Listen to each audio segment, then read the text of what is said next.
Oi, gente, Wagner aqui. Essa é a aula de número 17 do módulo Explorando Python. Nessa aula, a gente vai falar sobre estruturas de controle, if, elif, else. E no final dessa aula, a gente vai rever o nosso projeto Bhaskara, a gente vai fazer uma nova implementação, trazer ele para a versão 1.3. E se você é novo aqui nesse canal, ou então é recorrente, mas não é inscrito ainda, se inscreve e curte esse vídeo, que é para a gente poder alcançar mais pessoas com esse projeto. As estruturas de controle, elas servem para você determinar o fluxo de controle do seu programa. Elas dão informação para o usuário, ou então, a partir dos dados que o usuário fornece, o teu programa determina qual é o caminho que ele vai seguir, quais estruturas de códigos ele vai executar, vai rodar. Então, para exemplificar isso, a gente vai trabalhar na seguinte situação hipotética. Você tem os dados que são os quadros de notas dos seus estudantes, com os nomes dos estudantes e com 3 notas para cada estudante. Então, você quer construir uma função, quer construir um programa que retorne a informação de que seu estudante está aprovado, ou em recuperação, ou reprovado.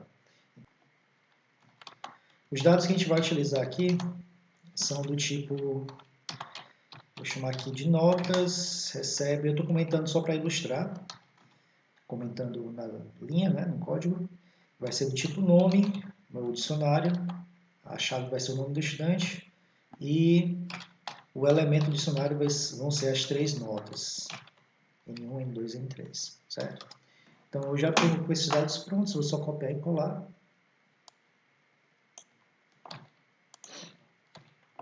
Está aqui um dicionário com 6 estudantes, a chave são os seus nomes, os elementos são listas com 3 elementos. Cada um desses elementos são as notas dos estudantes.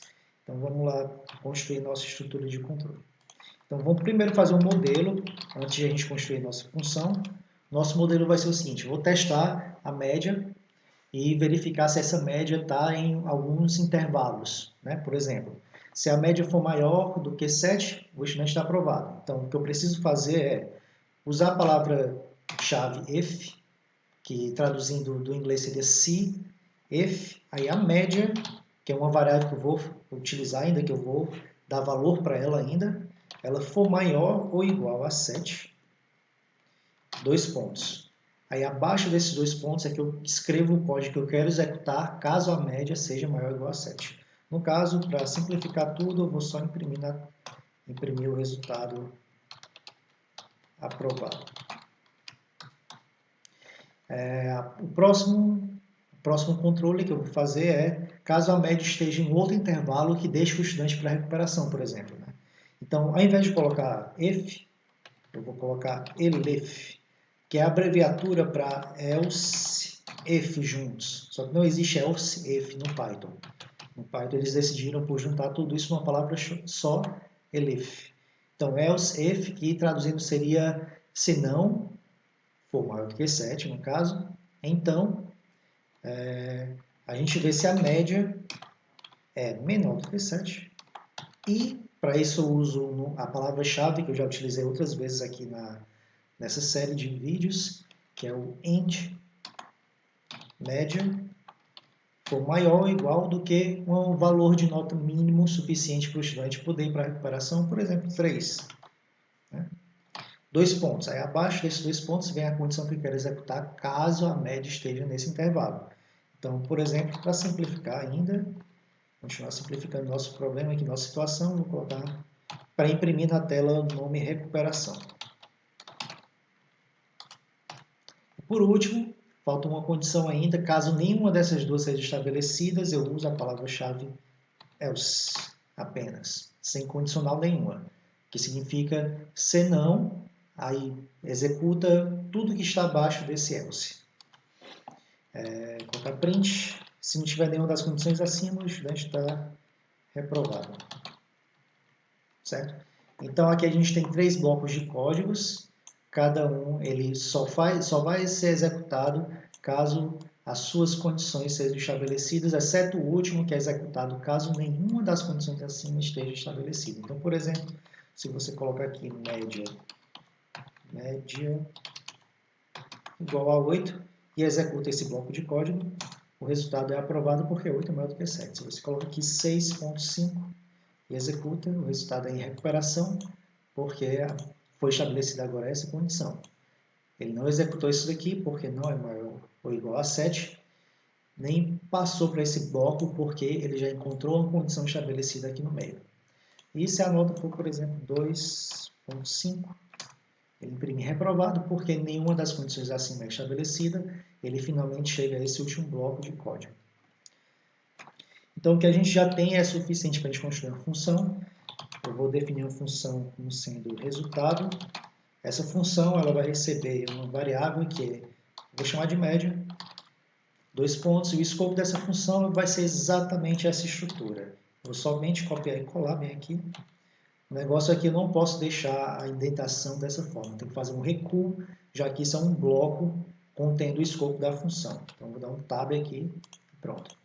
Então, está aí minha função implementada, basta agora eu chamar ela, recupera resultado, na verdade, resultado, e colocar aqui um valor, por exemplo, resultado 8, retorna aprovado, resultado 6.7, retorna recuperação.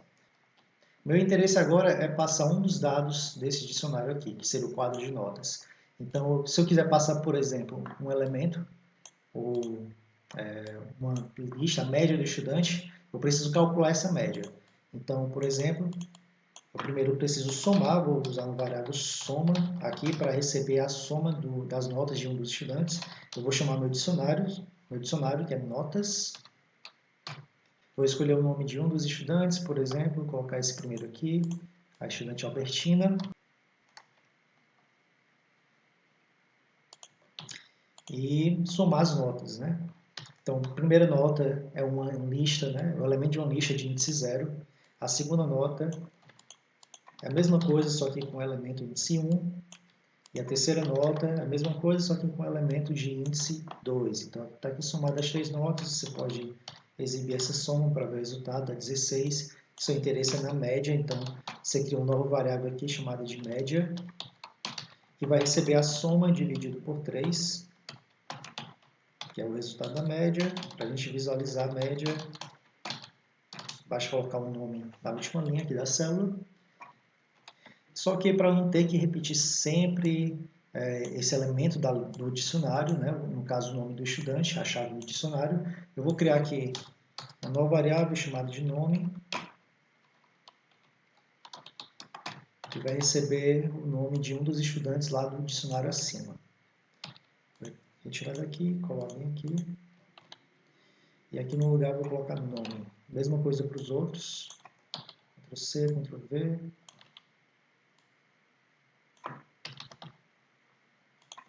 Pronto, o resultado é o mesmo. Se você quiser calcular a nota de um outro estudante, por exemplo, colocar o do Walt Disney, basta trocar aqui nessa linha, certo? Pronto, agora eu preciso passar o valor dessa média para a função resultado. Então, basta simplesmente eu chamar a função resultado com o argumento média. E ele retorna o resultado a partir do valor que você passa para ele. A gente pode tornar essa função um pouco mais eficiente, fazendo com que ela mesma calcule essa média, bastando a gente passar apenas uma lista com as notas dos estudantes. Então, eu vou copiar e colar essa função na nova célula, para a gente fazer essa implementação. Então, nessa implementação, a gente vai, ao invés de passar uma média, a gente vai passar uma lista contendo as notas. Então, nessa lista, ela vai receber a soma das notas. Lista índice 0 mais lista índice 1 mais lista índice 2, os 3 elementos da lista. E, para tornar mais eficiente ainda, ao invés de passar para cá a soma, eu vou diretamente passar a média, que é dividir logo toda essa soma de uma vez por 3. Vou trocar o nome dessa variável por média e pronto, está aí nossa função implementada. Para a gente chamar ela, a gente não chama mais passando uma média, a gente chama passando uma lista, no caso uma lista de notas, então eu vou chamar aqui uma função resultado, e passar um dos elementos do dicionário notas. Para a gente chamar um dos elementos, basta usar o nome do dicionário, que é notas, e a chave, que é o nome do estudante. Por exemplo, da Tâmara, o resultado é aprovado, no caso. Então, para terminar, vamos agora partir para a nossa implementação do projeto Bhaskara. Eu não vou abrir o programa todo aqui, eu vou só utilizar a função que a gente construiu na última versão. A única coisa que a gente vai alterar é essa função, então quando a gente terminar, você pega, copia e cola lá no seu projeto. Que aí na próxima aula que a gente tratar sobre esse projeto, a gente já vai partir dessa nova implementação que a gente vai realizar agora somente nessa função. Então aqui a mudança que eu quero fazer é fazer essa função lidar com o fato de que pode retornar um número que não é real, uma solução não real para a equação de segundo grau. Apesar de que a gente não vai trabalhar ainda com essa solução, a gente só quer que ela informe para quem estiver utilizando que vai dar problema porque o número não é real. Okay? Não vai retornar ainda o número complexo, no caso, né, primeiro, só quando a gente for falar sobre trabalhar com números complexos, mas por enquanto vamos só fazer essa função tratar desse problema. Né? Então, aqui a condição que eu quero verificar é se alguma coisa acontecer para a solução não ser real. O que é que deve acontecer? Deve acontecer que esse cara aqui de dentro, que normalmente a gente chama de delta, for menor do que zero. Então, se for menor do que zero, a solução vai dar complexa. Mas ao invés de eu primeiramente verificar se ele é menor que zero, eu vou verificar se ele é maior do que zero. Se for menor do que zero, a solução vai ser complexa, não vai ser um número real, porque a raiz de um número negativo é um número complexo. Então, se for menor do que zero, eu vou mandar imprimir aqui na tela a mensagem não há soluções reais. E para ter que retornar alguma coisa, eu vou usar return none. Vai retornar uma tupla com dois valores vazios, que é o que esse none representa em Python. Okay? Então, se for estabelecida essa condição aqui, ele vai entrar nesse bloco e retornar esses dois valores aqui. Agora você me pergunta, deveria ter um else aqui? Se não, faça isso daqui. Pode ser que sim, não tem problema nenhum. Não irei alterar teu código, né, deixar ele de funcionar, fazer ele deixar de funcionar. Só que ele, nesse caso específico, não é necessário. Por quê? Só tem duas opções. Ou isso aqui dá negativo, ou isso aqui dá positivo, ou igual a zero. Ele dando positivo ou igual a zero, ele pode executar essas três linhas aqui, não tem problema nenhum. Então, se essa condição não for estabelecida, o que vai acontecer? Ele vai continuar executando um bloco da função, passando por essas linhas aqui. Agora, se ela for estabelecida, o que vai acontecer? Por causa desse return, a função encerra completamente. Nada mais dela vai ser executado e ele sai de uma vez da função. Você já retorna um valor. Então, vamos ilustrar isso aqui com a situação. Por exemplo, a gente tem x1, x2 e vai receber o resultado solve. Vou chamar agora uns coeficientes aqui, que eu sei que vai dar uma solução não real, 9.8, 2 e 1. Caso você, por exemplo, esqueça de colocar um sinal negativo aqui, o que é que vai acontecer? Vai imprimir não há soluções reais. Se você quiser visualizar o resultado, print x1, por exemplo, que ele vai te mostrar na tela é none. E uma coisa interessante é que se alguém precisar utilizar, achar que saiu algum resultado, um número complexo, precisar utilizar, por exemplo, multiplicando isso daqui por 2 ou fazendo qualquer operação, o que vai retornar é um erro do tipo não há operações implementadas entre esse tipo nontype e o int. O nontype é o tipo para o none aqui que a gente está repassando essa função, caso o número seja complexo. Então, não tem operações dele com números inteiros. Mesmo que eu coloque um número real aqui, 2.0, o tipo de erro vai ser o mesmo, só que ele vai reclamar que agora ele está tentando fazer uma operação com float. Então é isso, gente. Espero que tenham gostado. Se tiver ficado alguma dúvida, deixa aqui nos comentários ou então lá no Google Sala de Aula. Bons estudos e boa prática.